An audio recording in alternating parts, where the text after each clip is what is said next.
2 minutes pour comprendre aujourd'hui qu'est-ce que le faux mouvement. Alors je suis avec le professeur Bruno Fautrel, vous êtes rhumatologue à la Pitié-Salpêtrière.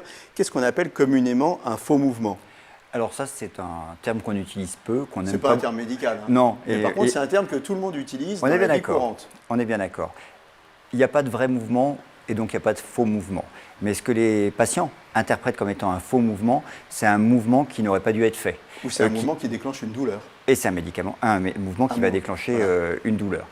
Il y a une bonne façon de se bouger, d'être équilibré, c'est vrai pour l'ensemble des articulations. Pour le dos, on dit souvent que lorsqu'on se penche en avant, on a plus de contraintes sur le dos et qu'il vaut mieux plier les jambes, s'accroupir pour relever un poids lourd par exemple.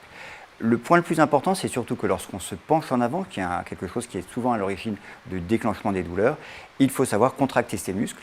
Donc, ce n'est pas tant le mouvement qui est faux, c'est surtout qu'il faut bien le faire. C'est l'utilisation en fait. Il faut dire que le dos c'est complexe, hein. La colonne vertébrale, des vertèbres, des disques, des muscles autour.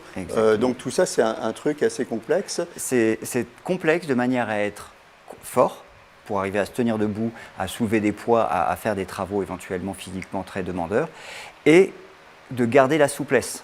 Ce n'est pas un os long, ce n'est pas comme un fémur, c'est un enchaînement donc, de vertèbres, de briques, avec des amortisseurs, les disques, avec des articulations en arrière qui permettent d'accrocher les différentes briques les unes aux autres, tout en les gardant mobiles dans les trois directions de l'espace.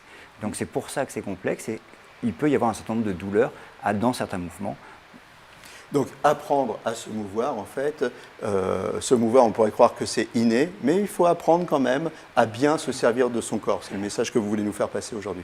Exactement, et en sachant qu'on apprend à bouger quand on est enfant, et quand on est adulte, des fois on arrête ses activités physiques et on perd la bonne façon de se bouger. Voilà, donc attention aux faux mouvements.